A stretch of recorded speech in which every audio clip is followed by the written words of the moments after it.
So hi guys, welcome back to channel Aviral speaks cricket में। और आज का जो मैच था दैट वाज अमेजिंग मैच। और जो था इंडिया वर्सेस श्रीलंका, जैसे कि ऑन रिकॉर्ड ऑन पेपर से ये था कि India is going to dominate the match, लेकिन इस तरह से इसको हम डोमिनेट नहीं बोलते। ये डोमिनेशन के कुछ एक्स्ट्रा वर्ड होगा जहाँ पे डेसिमेटेड, क्रश किया, वैसा कुछ होता है। सो एक अलग लेवल का cricket right now India is playing. और सारे बॉक्सेस टिक कर रही है, तो फिर बैटिंग हो, मिड में ओपनिंग हो, मिडिल ऑर्डर हो, लोअर ऑर्डर हो, बॉलिंग हो, फील्डिंग हो, एवरीथिंग। और सबसे बड़ी बात है attacking field set, attacking captaincy, जहाँ पे you are not leaving any stone कि कोई भी ज़रा सा भी एक ऐसा मौका मिल जाए ऑपोजिशन को कि वो मैच में रिकवर कर पाए। और the way Indian pacers are doing their job, ज़रा सा उनको सीम मिला वहाँ पे दे आर अनप्लेएबल। और जो जिस लेंथ में वो डिलीवरीज कर रहे हैं, they are allowing ball to do its work. वो उन्होंने बॉल को बस बोला हुआ यहाँ से बाहर जा, वो बाहर जाता है, यहाँ से अंदर जाता है। जो वो बॉल को बोलते हैं बॉल वो कर देता है। और पिच को रिस्पेक्ट करके they are doing their work right. फिर वो आप सिराज हो, बुमराह हो, शमी हो, ये ख़त्म नहीं होते तो आपके जडेजा आ जाते हैं, फिर आपके वहाँ से कुलदीप आ जाते हैं। So very balance team and the way every one is playing, there enjoying the cricket. आप देखोगे वो क्रिकेट खेलना अलग होता है, लेकिन वो एक यूनिट खुद को इतना इंजॉय कर रहे हैं वहाँ पे फील्ड पे, विच आई हैव नॉट सीन इतने पूरे टीम्स में। ठीक है, कहीं ना कहीं टीम में कहीं बिखराव रहता है, बट यहाँ पे these boys are enjoying the cricket. They are full भाग रहे हैं, फुल पूरे रिदम में भाग रहे हैं, बॉल डाल रहे हैं, फील्डिंग कर रहे हैं, गिर रहे हैं। देर एंजॉइंग ऐसा लग रहा है एक्चुअल में एक टीम खेल रहा है। और उसका ये रिजल्ट आपके सामने है। इवन जब आप पोस्ट मैच के बाद जब आप थोड़े बहुत वीडियोज ड्रेसिंग रूम में, जैसे वो फील्डर बेस्ट फील्डर वाला अवार्ड होता है, and the way they are celebrating, it's another level. वो लोग दिखा रहे हैं कि why we are right now dominating the world cricket, and specially in this world को why they are so dangerous to face. अभी ऐसा अगर वो अभी क्या कर रहे हैं, जब भी वो नए मैच में जा रहे हैं ना, एक मैं आज का मैच खेल रहे हैं, नेक्स्ट मैच में वो सामने वाले को बोल रहे हैं भैया हमारे पे पूरा काम कर लो, हम तुमको ऐसे ही मारने वाले। So they are setting some kind of bench for their opponents कि listen guys, we are coming for you, दम है तो रोक लो। सो इस तरह से आज श्रीलंका के पास गया था, टॉस जीते, पहले बोला इंडिया को बैटिंग करने के लिए वानखेड़े में। और नॉर्मली एक्चुअली चेजिंग कैसा रहता है कि वानखेड़े में एक बैटिंग पैराडाइज ऑलरेडी है वहाँ पे। जब आप जाते हो तो you play like you play freely, you don't have that much pressure. अगर आप चेज भी कर रहे हो और आपने कम टोटल डाला है, 300 के अंडर आपने अगर सामने वाली टीम को कर दिया है, तो आपका एक साइकोलॉजिकल प्रेशर जो होता है वो हट जाता है, यू गो फॉर हंट। तो श्रीलंका ने सोचा होगा क्योंकि उनकी बॉलिंग भी अच्छी चल रही है, ऊपर से मधुशंका और चमेला के आने की वजह से। सो बहुत सारी चीज़ें थी, उन्होंने बोला कि चलो इंडिया को बोलते बैटिंग करने के लिए। और जब इंडिया बैटिंग करने आया, Rohit Sharma the way Rohit Sharma got bowled, तो वहाँ ही समझ आ गया था कि, और उसने कटर मारी थी, बॉल अंदर घुस गई। और एक्चुअली में वो बहुत मुश्किल होता है बॉल पकड़ना, क्योंकि वो अंदर आती बॉल थी, उसको लीव नहीं कर सकते थे, तो वो डिफेंसिव वाला ही खेलना था जो रोहित शर्मा ने किया। बट अनलकीली वो डिसीव हो गए और इट हिट द स्टम्प्स, और स्टम्प्स उड़ गए। देन उसके बाद आते हैं विराट कोहली। विराट कोहली ने जिस तरह से खेला, the way he started his innings, it was very good. And साथ में रिस्क फ्री शॉट्स खेले, and Shubman Gill was in great touch. ठीक है, और the way he cuts the delivery, I really enjoyed watching his shot selection. मतलब उस आदमी को आप इतना सा भी गैप नहीं दे सकते ऑफ साइड में, उसको इतना सा भी रूम मिलता है वो कहीं से भी मार देता है। और क्योंकि बहुत कम मैंने देखा है कि बैकवर्ड पॉइंट वाली जो जगह है वो वहाँ से कट से शॉट निकालते हैं। तो जो वहाँ से शॉट निकालता है सो वो आदमी कितना लेट खेलता है, और साथ में वो गैप्स निकालता है बैकवर्ड पॉइंट में, और उसके जो बैट से शॉट निकलता है राइट, वो इतना टाइम्ड होता है कि अगर सपोज 10 मीटर के बीच में भी 2 फील्डर खड़े होंगे ना, वहाँ से जुप करके निकल जाता है। मतलब fielders doesn't have a chance to stop the ball, वो इतनी तेजी से निकलता है। तो जो आज शुभमन गिल की बैटिंग में मैंने देखा, वो आज मेरे को समझ आया व्हाई ही सो स्पेशल। बहुत रेयरेस्ट ऑफ रेयरेस्ट क्रिकेटर्स मैंने देखे हैं जो कट खेलते हैं, ही स्पेशल ऑन कट्स, ठीक है। उनका जो कट मारने का जो स्टाइल है वो मेरे को, और वो भी एलिगेंट है, मतलब आपको समझ ही नहीं आता। वो ऐसा टच करता है और बॉल निकल जाता है। अगर आप देखो, मुझे याद है कि ऑस्ट्रेलिया की टीम में गिलक्रिस्ट एक टाइम में ऐसे शॉट खेलते थे, ठीक है, बट वो उनको भी ऑफ साइड में अगर ज़रा सा भी रूम दिया, ज़रा सा, मतलब वो थोड़ा सा पीछे जाके ही यूज टू कट। लेकिन ऑस्ट्रेलियंस जो है वो हार्ड हिटर्स होते हैं बॉल के, राइट। उनका ओपनर हो या मिडल ऑर्डर हो, अगर एडम गिलक्रिस्ट का अगर आप देखते हैं, मैथ्यू ने देखते हो कैसे खेलते, जब भी वो शॉट खेलते थे तो लगता था कि बॉल को हिट कर रहे हैं, बट यहाँ पे इट इज़ लाइक बहुत एलिगेंट टच कर रहे हैं, ठीक है। So they are more into elegance, they are more into driving the deliveries, वो they were used to hit the deliveries, तो उसे जोर लगाते थे। इसकी वजह से उनका रॉकेट बुलेट शॉट, जब अगर आप पुराने मैचेस निकाल के देखो गिलक्रिस्ट की इनिंग्स 100 वाली, जहाँ पे उन्होंने बड़े बड़े 100 किए, वो ऐसे ही बैकवर्ड पॉइंट से कट्स निकालते थे। After very long time I have seen Shubman Gill, because वो कंसिस्टेंसी बहुत ज़्यादा है, इसलिए मैं कंपेयर कर पा रहा हूँ कि किस बैट्समैन की कंसिस्टेंसी। एक अभी जैसे कोहली हो गए, रोहित शर्मा हो गए, या आपके जितने इंडियन बैटर्स हैं, आपके सूर्य कुमार यादव, वट 6-7वें नंबर तक लेके जाओ, 6ठे नंबर तक लेके जाओ, सूर्य कुमार यादव जो बैटिंग करते हैं, वो उनके पास भी ये शॉट्स है, लेकिन उनके पास और शुभमन गिल के पास ये है कि गिल को ज़रा सा भी उनको चांस मिल गया, वो वहाँ से शॉट्स खेलते। तो गिल ने बहुत आई फेल्ट बैड कि 8 रन से उनका 100 रह गया, बट जिस बॉल पे शुभमन गिल आउट हुए, उस समझ लेना चाहिए था हमको कि ball that pitch was not that easy, because एकदम से आपके पास बॉल नहीं आ रही, वो बॉल डलता है, रुकता है, फिर जाता है। तो मैंने वो पिच उसको होल्ड करा था उनकी डिलीवरीज को, इसलिए वो कटर्स मार रहे थे, बिकॉज उनके पास वो स्किल्स है नहीं। दोज बॉलर्स श्रीलंका के, उनके पास वो स्किल्स नहीं है कि वो सीम अप ऑफ द सीम कर लें, या उनका वो स्विंग्स हो, ठीक है, स्विंग हो, और उस टाइप पे स्विंग हो भी नहीं रहा था, तो वो कटर्स पे जा रहे थे। तो जब वो कटर पे गए तो वो स्लो रन पे रिसीव हो गए, कैच हो गए।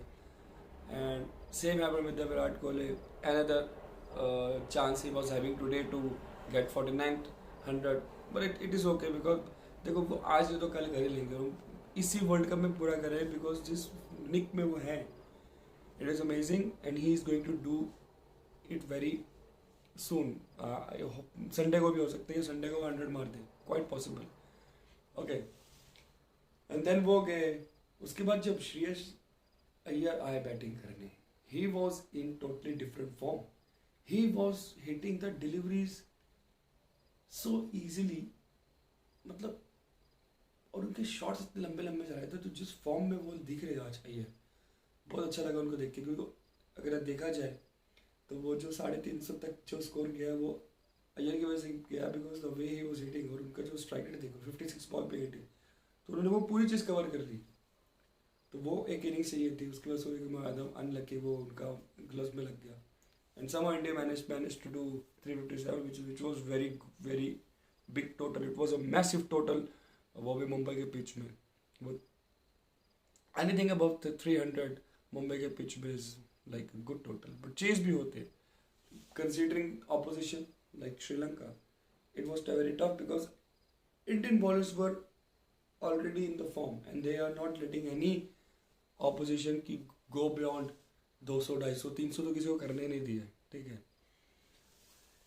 बट कहीं ना कहीं लगा था कि थोड़ा रेजिस्टेंस आएगा, उनके ओपनर्स थोड़ा अच्छा खेल लेंगे, थोड़ा मैच देखने में मज़ा आएगा, लेकिन जैसे ही बॉलर आए उन्होंने बोला चलो चलो निपटाओ, घर निकलो।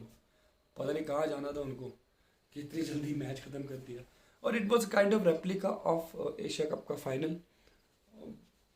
Again Siraj, Bumrah the delivery, इतना बड़ा स्विंग हो रहा है, मतलब उनकी बॉल स्विंग नहीं हो रही, हमारी वाली बॉल स्विंग हो रही थी. और बुमराह का पहला ball LBW, first ball of the inning and out. और आपका मोरल वहां से डाउन हो जाता है, ठीक है. और यू नो दैट श्रीलंका का मोरल तो वहीं डाउन हो गया था जब बुमराह ने पहला विकेट लिया. फिर उसके बाद विकेट्स पे विकेट्स, विकेट्स पे विकेट्स, फिर सिराज ने रही बच्ची कसर से ले ली. And I feel like Siraj on the Sri Lankan cricket. या तो उसका डर भी रह सकते हैं, फाइनल में आया था और उसने वो परफॉर्म किया. उन्होंने सिराज के आते ही देवर लाइक यू नो क्लूलेस. और सिराज का जो बॉल था, मैंने वो लास्ट वीडियो में बनाया था कि सिराज को अगर उसकी पिच मिल गई या सिराज अपने फ्लो में रहा और बॉल ने हरकत करना शुरू की, दुनिया का कोई भी टीम वो उसकी नहीं खेल सकता. उसका एक रीजन, वैसे तो बॉलर सब डेंजरस बॉलिंग करा रहे हैं, उनकी लेंथ बड़ी खतरनाक है, लेकिन सिराज है क्या है, सिराज हो, शमी हो, बुमराह, ये लोग देते ही नहीं है चांस कि कहीं से भी आप उसको इतना सा भी रूम मिले बैट्समैन को. और टेक्निकली श्रीलंकन बैट्समैन उतने स्किलफुल नहीं है कि रूम निकाल पाए, right, in front of Indian bowlers. अगर महिला जयवर्धने होते, संगकारा होते तो आप बोल सकते थे उस लेवल के कोई बैट्समैन ही नहीं, राइट. तो Sri Lankan team is already less skilful then actual batters in the world जो स्किलफुल है. तो ये जो हुआ उनके साथ, इट वॉज क्वाइट विजिबल कि, लेकिन ऐसा भी नहीं कि आप उनको समझ ही नहीं आ रहा है. यहाँ से बुमराह प्रेशर डाल रहे हैं, वहाँ से सिराज विकेट ले रहे हैं, यहाँ से बुमराह अपनी अलग ही लेंथ हिट कर रहे हैं, और वो अनप्लेबल था, वो नहीं खेल पा रहे थे उनको. और पूर सॉर्ट ऑफ सिलेक्शन इसलिए भी था बिकॉज आपको दिख रहा है कि under lights ball is swinging, और छोटी मोटी स्विंग नहीं हो रही, बड़ी स्विंग हो रही है. आपने बॉल्स को लेट गो किया ही नहीं है. Indian bowlers are telling you, they are offering you to drive, आप आओ मुझे ड्राइव करो, और आप ड्राइव किए जा रहे हो. अगर ड्राइव हो भी नहीं रहा तो उनके कभी विकेट के ऊपर से निकल रहा है, कभी उनके बैट के जैसे निकल रहा है, नहीं हो रहा तो कभी इधर लग रहा है, कभी उधर लग रहा है. उनके पास आंसर्स ही नहीं थे, वो सामने दिख रहा था, they can not resist Indian bowlers, ठीक है. फिर अभी जब तक 14 रन हुए तो आपकी आधी टीम तो घर चली गई. अभी वो आधी टीम घर चली गई तो यहाँ से बोला, शमी ने बोला कि भैया कुछ भी मेरे को भी आने दो, बिकॉज शमी को बहुत टाइम तक रोक के रखा था. फिर जब शमी आए उन्होंने आते वो भी ख़त्म कर दिया बच्ची खुची चीज़ें. आते जडेजा कैच जले वो, लेकिन वो जो कैच था लगा बहुत ईजी था, लेकिन उसने जो शॉट मारा और जडेजा के हाथ में, वो रिएक्शन टाइम बहुत कम था, तो वो वेरी ऑसम कैच. कोई नॉर्मल होता तो हो सकता है ड्रॉप भी होता, वो सो शॉट. उसने सोचा कि मैं साइड में नीचे जाएगा, चौका चले जाएगा, बट वो सीधा जडेजा के हाथ में चलेगा. But that was very fast catch, that direction. उसके बाद शमी ने छोड़ा ही नहीं किसी को, क्योंकि वो लोग, शमी की बॉल एक तो सीम है. I really love that guy, because जैसा उसका सीम पड़ता है आप अंदाज़ा नहीं लगा सकते बॉल कहाँ जाने वाला है. सीम बॉलर्स में ये प्रॉब्लम है. अब जैसे जिमी एंडरसन बॉल करते थे टेस्ट मैच में और कैसा घूमता था इधर उधर, शमी का वैसा लगता है. आप समझ लो जिमी एंडरसन बॉल कर रहे हैं इंग्लिश कंडीशन में, वैसी बॉल दिख रही थी मेरे को आज वानखेड़े में. कैन यू इमेजिन कितना खतरनाक स्विंग हो रहा है, ऐसा बॉल जा रहा है, और समझ मतलब किसी बैट्समैन को समझेगा भी नहीं. और जब आपकी हाफ ऑफ द विकेट जा चुके हैं तो यू कैन नॉट एक्सपेक्ट कि उनके लोअर ऑर्डर आके बचा लेंगे उनको, ठीक है. और शमी ने फिर जो डैमेज करना था 5 विकेट वापस ले गए नहीं दी, और जहीर खान को छोड़ दिया पीछे. अब now he is having 45 wickets. अभी तो उस भाई साहब ने 14 विकेटें ले ली ऐसे बैठे बैठे 3-4 मैच में, 3 ही मैच खेले. तो दे आर काइंड ऑफ जगरनॉट्स. जो ऑपोजिशन दिख रहा है, रोंद के आगे जा रहा है, बुलडोज कर रहे हैं इंडियन टीम राइट नाउ. तो very well game, very well planned game. Analytic wise देखा जाए उन्होंने बहुत अच्छा एनालिसिस करते हैं पिच का। टीम इतनी अच्छी गुड, बहुत प्यारे स्पिरिट में है, they are playing amazing cricket. और जिस हिसाब से Indian bowlers are doing their job, बहुत मुश्किल है किसी को भी उनके सामने खड़ा रहना। अभी मज़ा आएगा इंडिया साउथ अफ्रीका के मैच में जो संडे को होने वाला है। It is like Indian bowling versus South Africa की batting and Indian batting versus South Africa की बॉलिंग जो हो रहा है, that is going to be very amazing match. बहुत प्यारा मैच होने वाला है, so I am looking forward to it. और आज India is qualified for the semifinals, तो big congratulations to all Indian fans और क्रिकेट फैंस के लिए। We are again in to semifinals.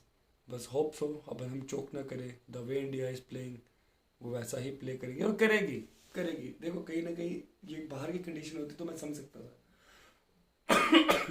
But अभी आप देखो इंडियन बैटिंग है, अगर ऊपर के 3 जाते हुए नीचे उनके पास डेप्थ आ गई है KL राहुल के आने की वजह से, और Hardik Pandya is going to be there again I think South Africa के मैच में, तो बैटिंग बैलेंस हो जाएगा।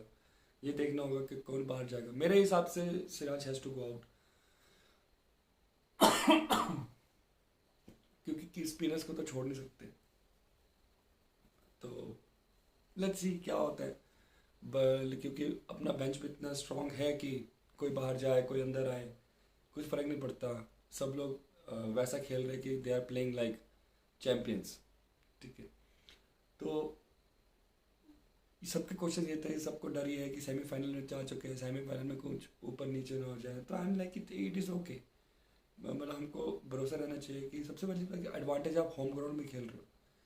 और हम जो इंडियन टीम है IPL की वजह से हर पिच में कोई ना कोई स्टैंड आउट करता है, हर पिच में कोई ना कोई स्टैंड आउट करता है। अभी ईडन गार्डन का मैच है, ईडन गार्डन पे मैच है कोलकाता में, that is a very very big game. और सूर्य कुमार वहाँ पे अच्छा खेल चुके हैं, ठीक है। और शुभमन गिल अच्छा खेल चुका है, और रोहित शर्मा ईडन गार्डन पे बहुत बार मैचेस जिता चुके हैं। तो it is going to be very interesting to see semifinal वापस वानखेड़े में और फाइनल अपना नरेंद्र मोदी स्टेडियम में। तो हर कोई कहीं अपनी होम ग्राउंड में they know their conditions well, and because of IPL they have played so much of cricket here and there, I mean at every ground, कि चोक करना इज़ वेरी डिफिकल्ट।